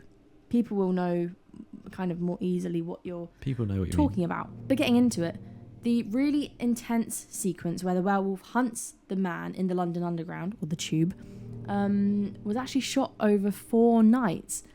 This was to create the illusion of like a really empty station. And like I was saying about having to be there at a really early time in the morning, these guys had to shoot between 1 a.m. and 5 a.m. after the last trains had finished and the entire station was empty. It's the only way you're going to get it done. It is the only way. You can't shut off the London Underground because it's one of the, if not the busiest, like I think it is the tube busiest station in the entirety transport of systems. London. Yeah, I think, but also like worldwide, it's one of like the notoriously like busiest like and the most complex travel like systems in the world in terms of its network. Yeah, probably. But it's also because it's connected to places like Oxford Street. It's on the same line as that, and also that leads to exchanges to get to Waterloo and all these other big like places that are like landmarked in central London. Yeah. Piccadilly Circus is one of them, and it's surrounded by other ones. Yeah. If you want to go to Chinatown, if you want to go to Leicester Square, Piccadilly Circus is just around the corner, you know?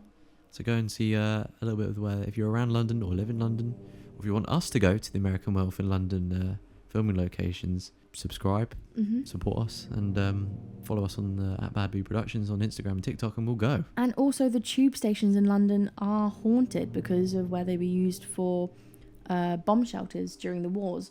So if you want us to go to one of these tube stations between like 1 to 5 a.m. like they did for the films, and maybe even do a little ghost hunt, then let us know. In the comments below. But anyway, the zoo scene during the film, where the chaotic climax, where David reverts to a human form, was filmed at the London Zoo. They had to cover the nude actor David Norton, who plays our main protagonist / antagonist, which is quite funny, with a towel, and immediately rush him out of the area because the zoo was opening for its regular business hours. That's so crazy. So it's kind of like the film, that scene is kind of like a rush. He kind of has to rush out there and get clothes, and he steals it off this woman. And the kid with the balloon. And the kid with the balloon. It's that's really funny that it was kind of like they had to like rush him out of there in a towel quickly before like the actual public saw this random naked fella. But also it in must the mean zoo. that they must have not had like a huge budget in order to like close the zoo for a You can day tell, or like, like anything like that. A lot of its resources went into the transformation sequence because especially it doesn't require location. It's a real place, you know, it uses existing location. And that also applies for another scene in the film with the interior for the like crucial pub, the Slaughtered Lamb, which was actually not filmed in Yorkshire. It's interesting that. Dun dun dun. Da, da, da. Obviously that's where the scene is set, but it wasn't filmed in London either. It was actually filmed in a charming cottage in a really small Welsh village, which I'm going to pronounce. I'm probably going to butcher because I know the Welsh language is very complicated. I'm going to call it Cynwyd. That's how I'd have said it. Sorry if it's wrong. Any Welsh people Apologies. that are listening, it is spelt Cynwyd. So we're going to go with Cynwyd for now. Or Kinewyd. I'll leave it there. But yeah, it basically was meant to serve as a mysterious remote establishment. And so the entire pub interior was shot on a soundstage in England, but the actual exteriors for the pub were shot in Wales. It's really like interesting detail. Yeah. Like you kind of have to get it right. You're so like keen to get it right that it's complete different ends of like one's in England on a soundstage and the other one's in like Wales just for the exterior shots. It's quite funny though. Like it would make me think as a director of like, if it's going to be shot in Wales, why not just base it in Wales? Why specifically choose Yorkshire to base it in? I think because Yorkshire's like that typical country, isn't it? Like country thing. It's probably a little bit like closer to maybe, but there's quite isolated areas of Wales as well, obviously, because that's where they film the exteriors of it. I'm not sure how it would go down there. American Werewolf in Wales. Can you imagine? No, I just mean like where the werewolf comes from. Oh. Maybe the transport links aren't as good to Wales as they are to Yorkshire. They go a Welsh werewolf in London. Yeah. That'd be a very silly film. That'd be like some sort of B movie. A Welsh werewolf in London. He's not from Wales. He just gets attacked in Wales. But of course, with American Werewolf comes its dark humour and sort of very interesting post-production elements. Like we say, with the Jack's corpse that keeps reappearing, so he's like very much zombie-like in his appearance. He decays over the time. So Jack, who is played by Griffin Dunn, required multiple stages of makeup effects, and the progressive delay of his face and his body of the film was one of the most difficult challenges by Rick Baker, which is funny because you'd have thought it'd have been the transformation sequence. Yeah. But this is because each appearance actually required hours of detailed work to show him slightly more rotted than the last time you'd see him. I suppose it would be more fatty, wouldn't it? Yeah, I suppose it would have to be because it would mean the same makeup from before would have to be applied like exactly how it was before and then added to on top of it. Yeah, so but it has only to be like very consistent. Slightly. Yeah. And of course, there's a scene in the cinema where David meets the 6 people that he actually killed. And this is at a Corno theatre, which I won't say the actual word. That was entirely improvised, essentially. And the actors were given their characters and the circumstances of their death.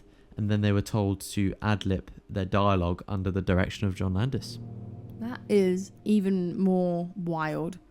I love it when people improv in films, you know, especially when it gets kept in. It's so that scene's it really funny as well. So much better. It's hilarious. Because he'll like turn around when he sort of introduces all the people that he's killed. He's kind of like, "Oh, you're right." And there's like a couple in there, and then there's like all the like the homeless men, and then there's it also just feels so much more genuine when you actually get like actors to kind of really do their job properly. Like that's what they're there for, you know, is to like completely embody their character. Yeah, so it's not. It's really brilliant. Creative as well. It's just like it's really brilliant as well that John Landis gave them like creative freedom to just sort of, you know, he's not being too like auteur or saying like, you know, it's my film.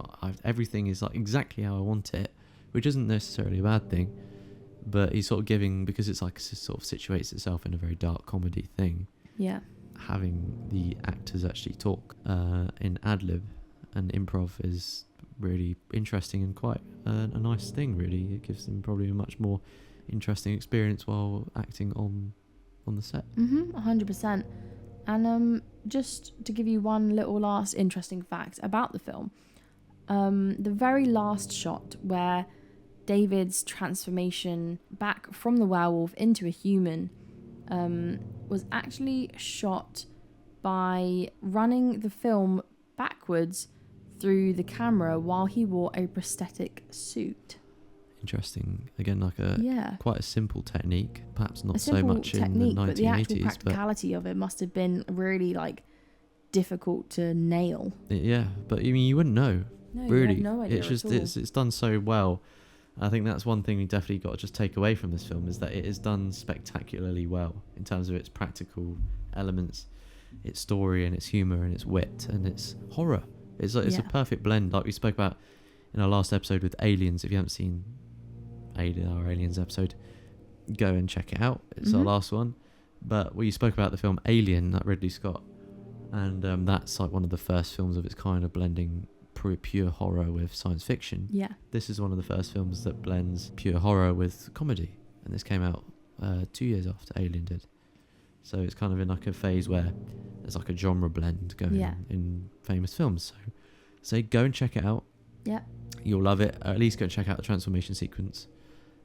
If you're not going to watch it or can't, or not unable to, I get it, budgets, or you don't have it available on streaming, go on YouTube, check it out, and after you've listened to the podcast, and subscribe on your way round to us, and while beautiful we're on movie. Interesting aspects of the film, obviously we've said that the makeup and everything was like completely non-conventional for its time. Some of the filming techniques were even non-conventional for its time. But this leads us on to another aspect that was pretty non-conventional, which was the soundtrack or soundtracks for this film, because they aren't exactly what you think. So let's get into that with our next segment of Shivering Soundtracks. So for this week's Shivering Soundtracks, it's going to be slightly different to our other films, because this film is different, as you've probably gathered, where it's kind of got a lack of an original score, which we will be talking about very briefly. But what makes this film very, very special is that it plays a lot with irony, and with that comes the ironic moon theme across all of the film's music. So it very much deliberately uses music that exists, so like actual like songs, which is very much a celebrated aspect of the soundtrack. And the director, obviously John Landis, his commitment to using very popular songs that feature the word moon in their title, and often placing them in very deeply ironic or contrasting context. So like we were saying earlier, the transformation sequence being one of them. Yeah.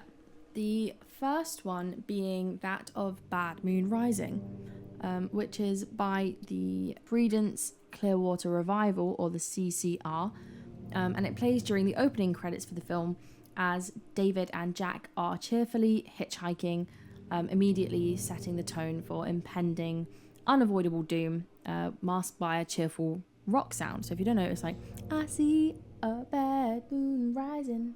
Yep, there you go.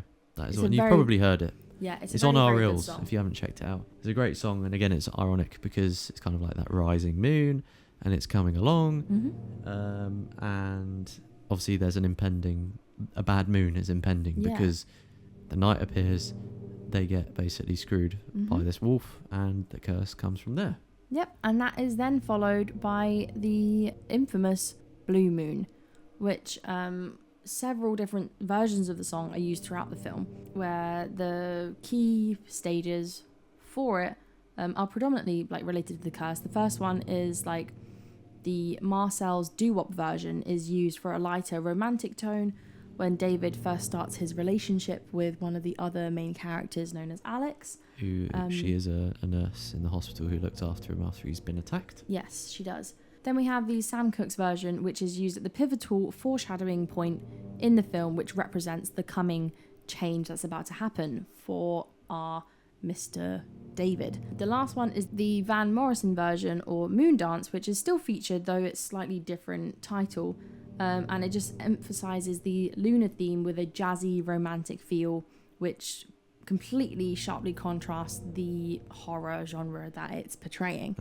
And finally, we have The Blue Moon of Kentucky by Bill Monroe, which is used to further expand the thematic use of the moon. So pretty much all the tracks that we've listed there are all to do with the moon, or at least have the moon in their title, or are different versions of the same song. Yep. Which is a very clever but deliberate tool that John Landis would have conjured up for the film to represent different stages of the curse, like we said, that David goes through, but also just the idea of the moon. It's, again, because of cinema, like we established in our Mystic Matter section, that the moon was very much popularised by cinema, and by this point people know that the moon has got an association with werewolves. Yeah. So it's a very ironic part of the film, and again it contrasts so much stuff that actually goes on. So it's very clever, simple yet very clever. And I think also where the moon represents so many calming things, and it's associated with water and all of these very like calming aspects of like nature. It's a complete juxtaposition to basically every aspect of the film, essentially, and werewolves as a whole. So alongside this, like we say, there is obviously a score and the use of sound design, but in regards to the actual score itself, it is very, very minimal in comparison to other horror films that very much heavily rely on a complex orchestral score, especially at the time. Very much orchestra, because synths were pretty new at this point. Where An American Werewolf in London uses its diegetic, so that means essentially in story, like in the world of the film, so the sounds that are in the actual film, and popular music very heavily. And the original score work is obviously minimal, focusing mainly on generating dread during non-transformative scenes. So even when you think everything's okay, you're being made to feel like everything isn't okay by an original score. So it's very much like drones, or like this kind of like subtle orchestra going on. Of course there are sound effects, as there are in any film pretty much, but sound effects were very much used almost to act as the score itself in this film, where especially during the transformation, like the snapping and the stretching and the agonizing screams, as we alluded to earlier, for poor David, acts very much as the true score for the film's horror.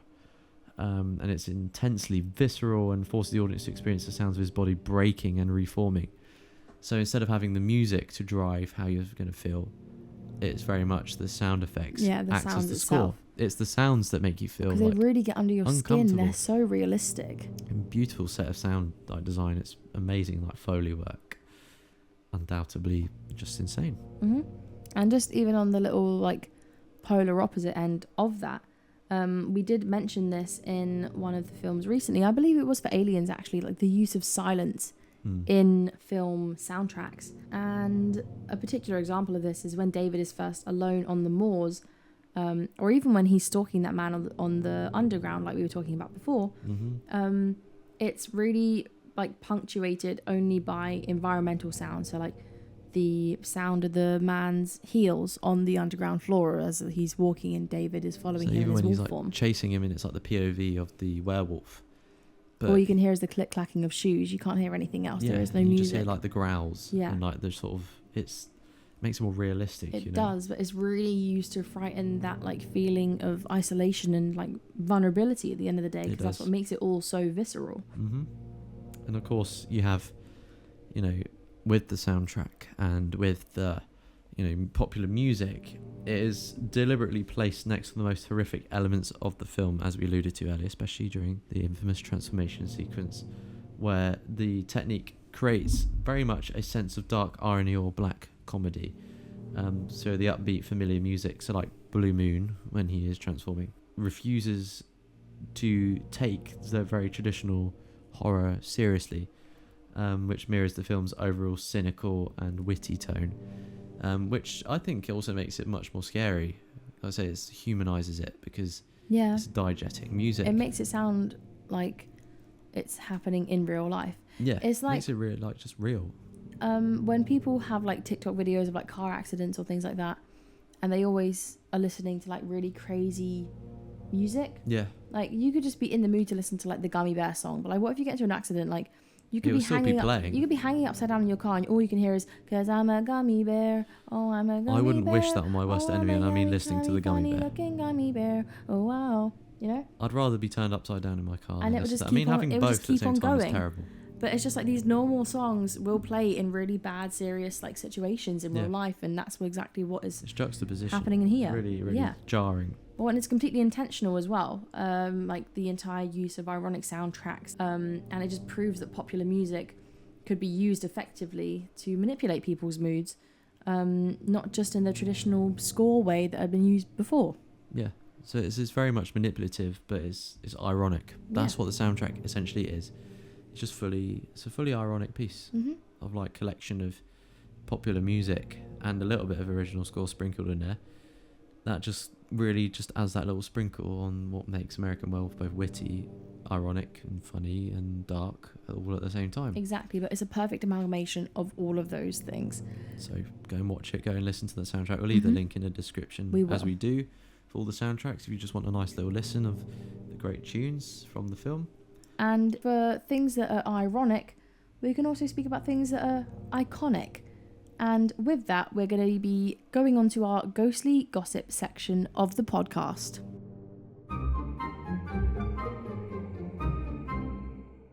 So as we alluded to earlier in the podcast, there's a specific notorious case that occurred during a very, very long time ago. And this is the case of our Peter Stumpp, essentially. So Peter Stumpp, or Stubb, sometimes rendered in lore, remains one of the darkest and most sensationalized trials in European history, and it's often referred to as the Werewolf of Bedburg, as we alluded to earlier.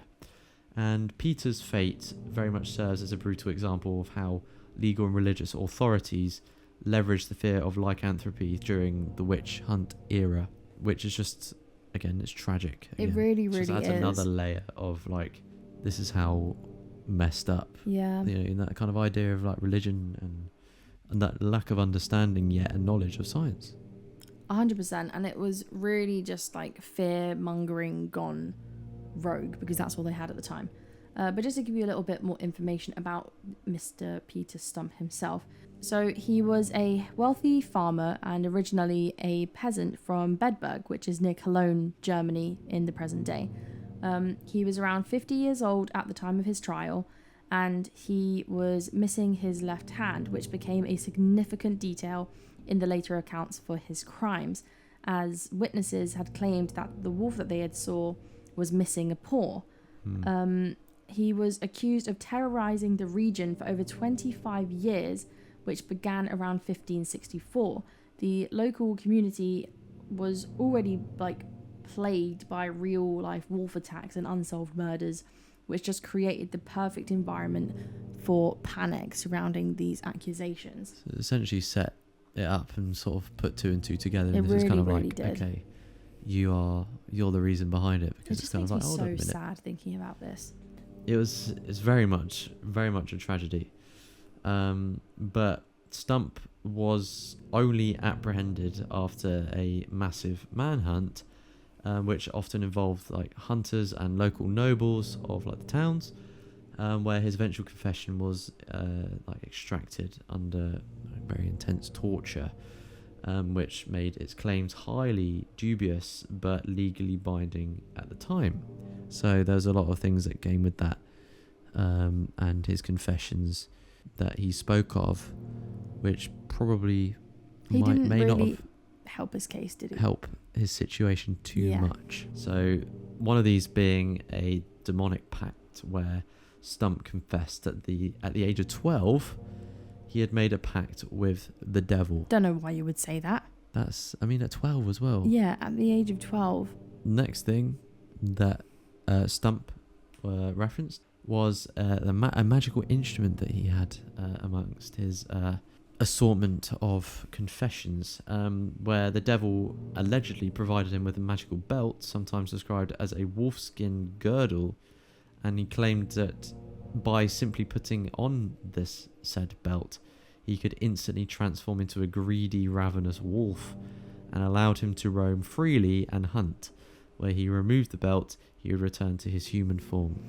Okay, I felt sorry for this guy, but now I'm finding out about all the things that he's like admitting to, and I don't feel so sorry for him anymore. I wonder if it's like a construct of things that either he's been fed or Yeah. like a familial kind of background of Yeah. Also, badness. It's when I like, say that, I'm it's not difficult. saying that it's humane what happened to him at all. Nothing that happened during any of these witch trials or during this time was humane in the slightest. 100% not. However, the fear-mongering techniques that were used at the time got people to admit absolutely ridiculous things, and some of these are like exactly what's being said. I mean, who knows? He could have actually made a deal with the devil. He may well have done. Yeah, 100%. Absolutely could have. But nobody will ever know. But as far as like he just has a belt that he can just chuck on at any time. Like, what is this, WWE? He sounds like Ben 10. Yeah. WWE. It does sound like Ben 10. Like with the watch, when he just gets to choose which monster he wants to become. Yeah, this he guy. just chucks on a belt and he can This become guy's a the werewolf. OG Ben 10. Peter Stumpp, you are Ben 10. Yeah. Just to let you know, if you're listening in some sort of afterlife somehow, you're Ben 10. Go and check him up on Afterlife Google or something. I don't know. Give this video a like if you used to watch Ben 10 when you were a kid. Yes, let us know what your favourite Ben 10 monster was. I quite liked when they redid it a little bit, and they did, there's that Forearms character, he was quite cool. Obviously, coming with Peter Stump's tragic wrongdoings came many victims, where he confessed to the brutal murder and partial consumption of at least 14 children, including his own son, 2 pregnant women, and various livestock. But he's done a lot of bad stuff. Oh. This guy is seriously messed up. Yeah. Peter Stumpp. Very, very, very messed up man. And we will obviously leave a little bit of a link, I think, as well in the description to Peter Stumpp if you want to read up more, because we'll leave out some details just to keep it a little bit more, we won't go into like the full complete graphic stuff, but there's a little insight there into some really terrible, terrible things that he did, which is just absolutely disgusting. They really, really are. It's atrocious. And like I say, his focus on attacking adolescents and pregnant women amplified the horror and appealed to the deepest religious and societal fears of the time. So he really didn't make a great name for his, for himself. He really, really didn't. And I think that on the surface you'd still feel sorry for him, and on the level you kind of would, in the sense that there's obviously something really deep going on with him and his mental psyche. Yeah. As we spoke about earlier, it's often a mental kind of thing in regards to whether it's magical or like regards to hallucinations. But I don't think I'd have any remorse for this fella. No, not at all. Because after that is hearing just things that he had confessed to. Things that he's confessed to is just absolutely diabolical. Yeah, but it's okay, because rightfully so, he was eventually punished for the atrocious crimes that he had committed. These punishments were obviously designed to be a deterrent, but also public spectacle, to represent moral purification, as that was like a big belief at the time. As it should be in some ways. And it was one of the most severe executions ever recorded during the German witch trials. So first, he was strapped to a wheel, where he was tied face up to a large wooden breaking wheel. Then the executioners used red hot pincers to tear large strips of flesh from his body, symbolizing the tearing up and eating of his victims. Christ. After this, his limbs were then broken with blunt instruments, and finally he was beheaded, and his body, along with his female accomplice and his daughter, they were all burned at the stake. There is a monument to permanently memorialize the crime, and it's a pyre that was erected featuring a wooden figure of a wolf and the wheel of which Stumpp was executed on, serving as a grim warning to the public. That is like, it's kind of like they said, like, you're facing everything that you've done to people and you get to feel the pain, especially in this sense. I mean, that is like beyond humane. Yeah. Like, you know, yes, you kind of sympathize with the idea that there might be a mental illness going on, and that's the element that you would feel sorry for him. But nowadays, but obviously at the time when that, but especially at the time, that won't even come into people's brains. But I mean, even nowadays, I don't feel sorry for this guy. Yeah. So we will leave a link to the like kind of some more details about Peter Stumpp, but we're only scratching the surface. But it's a very explicit subject, so if you're going to read about it, please be over the age of 18, and please be careful. Please be careful with what you're reading, and just, you know, we've given a little trigger warning to you. So you heard it from us. Trigger warning here about Peter Stumpp, because it is very, very gruesome. Probably the most gruesome ghostly gossip we've featured. It really, really on our podcast so far. So if you don't like gruesome, sorry about today's episode. Yeah, like I say, werewolves is going to be a gruesome subject. Yeah. It's not a nice one. No.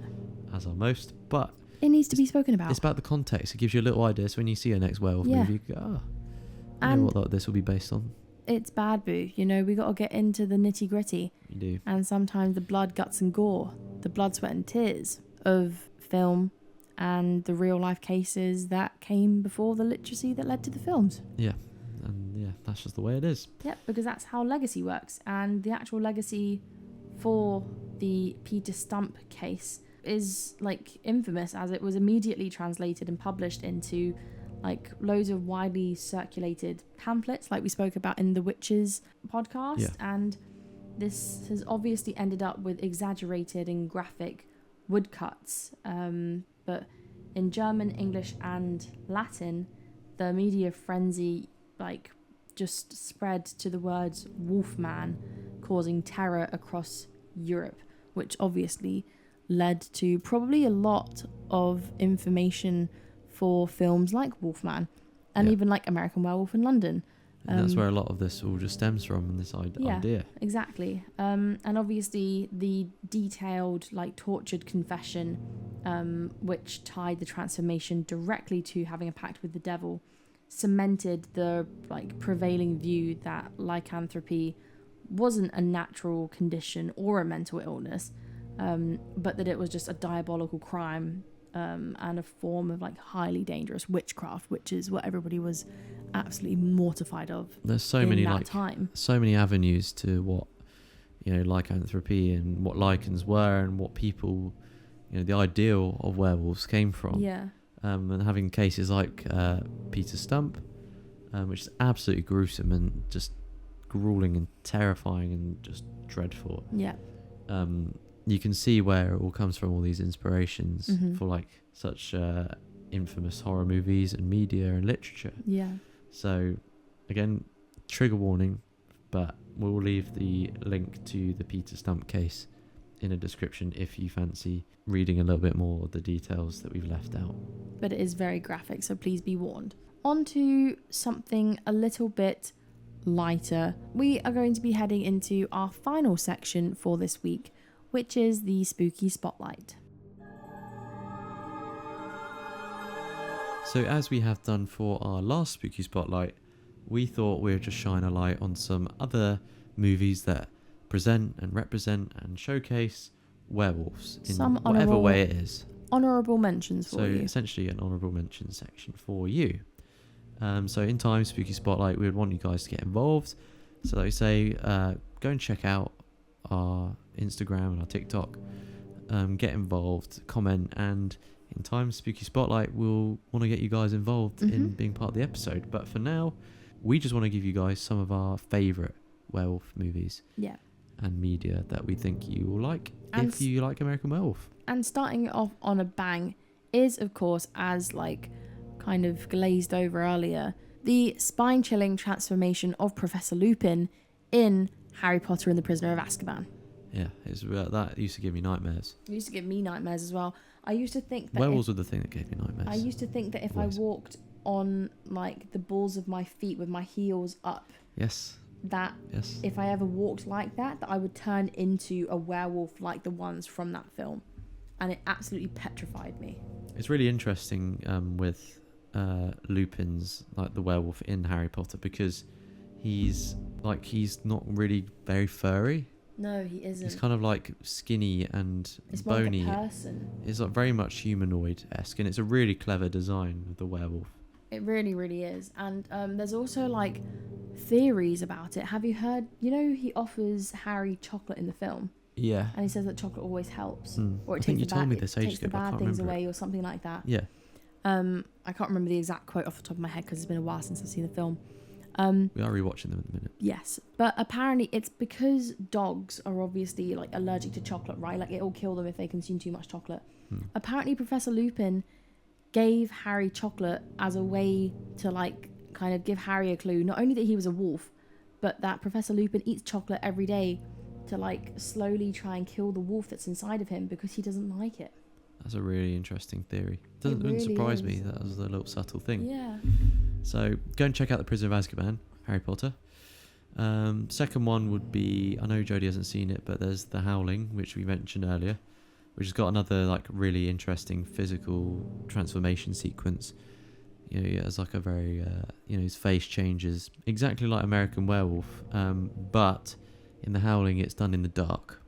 And that's plainly, and it's not done in such a witty way. Mm-hmm. While it's really, really great the way it's done, I don't think it lives up to American Werewolf. No. Even though it's the same year, American Werewolf has just got that wit and that it's too clever. Well, it did really set the bar. It does. It is the one. So, but The Howling is a great film. Yeah. So that's another one to tick off your list and to add to your watch list if you haven't seen it already. And I know what you're thinking. Jodie, you've gone the whole episode and you haven't even mentioned Twilight. How are you doing a hot episode about werewolves and you haven't mentioned Twilight? They were just dogs in Twilight, okay? We were saying this yesterday. Taylor Lautner deserved better. The dogs, they're just like big dogs. Yeah. Edward Cullen deserved better. It's just terrible to werewolf designs. Yeah. Edward Cullen deserved a better like opponent. Bella deserved a better like Bella, where you been, Loca? And then he like gives her a hug. I think I've seen this. Yeah, it's so bad. But yeah, there was many a cringy thing about that film, and one of them was not only the wolf transformations, but just the wolves themselves. Like, I understand the whole like family pack thing, all well and good. Like, but it was just the actual wolves themselves. They are just big dogs. They just look like dogs, not very scary. No. And when they released the behind the scenes images of like Kristen Stewart hugging Taylor Lautner's head while he's in a green screen suit and like patting his head like he's an actual dog, that I just found absolutely hilarious, and I can never watch those films the same way again. Yeah, I have seen that actually. Yeah, because that was all CGI. Yeah. So that's what we're saying. CGI just doesn't cut it work. now. You compare the Twilight werewolves to American Werewolf, you just can't. It's just not bother. No. Everybody needs to take a leaf out of Guillermo del Toro's book and John Rick Mendes. Baker's book as far as like makeup for films go, because obviously they did it absolutely the best as far as practical effects. They did. And makeup and efforts and like even physics, because that's what they ended up putting in there at the end of the day. But I digress. There's also, we'll give a little short burst of some other werewolf content, is Van Helsing. That's a very good film. That's this is the Hugh Jackman one and the Kate Beckinsale one, so please go and watch that one. It's the only good version. Hugh Jackman's very good at playing wolves. He is. Yeah. It's a great film, so please go and watch Van Helsing. And if you want a little wolfy and sci-fi combo, go for Wolverine.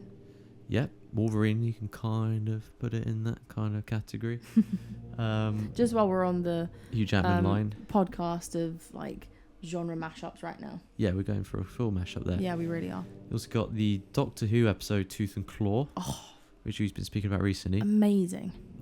Which is, I think, the second episode of David Tennant's first series that you did. One of the best Doctors. Yeah, it's 100%. Will not budge on that answer. David Tennant is an amazing actor. He is. He's an incredible actor. And I'd probably even go as far as saying an interesting take on werewolves is in Wednesday. Oh, with yes. Like Enid and her lot. It's a very interesting way of doing it, but it's kind of got that kind of creepy vibe to it. So that to me, well, it's kind of got that creepy vibe to it. So it's kind of that, but it's also got that mix of comedy and lightheartedness. But it's a different way of doing the werewolves. And a little honourable mention just before we move on to the end: Robert Eggers' next year werewolf spelled in the original way of spelling the name, is coming out, and it's his film after obviously Nosferatu, and that is going to be insane because I know he's going to go full blown horror. It's got Aaron practical Taylor effects. Johnson, Willem Dafoe.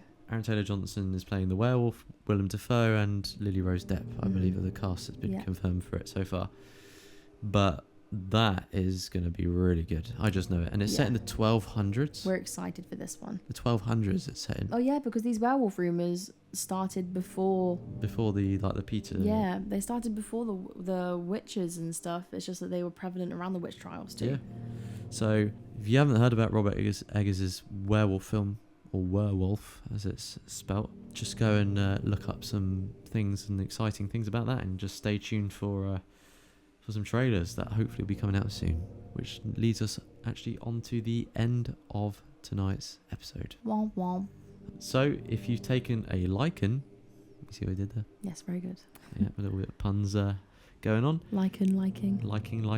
To tonight's episode, don't forget to like, share and subscribe for Bad Brew updates and new episodes, as there's plenty more frights, flicks and folklore to come. You can also haunt us on socials at Bad Brew Productions, where you can interact and leave suggestions for future episodes and even contribute through polls and posts.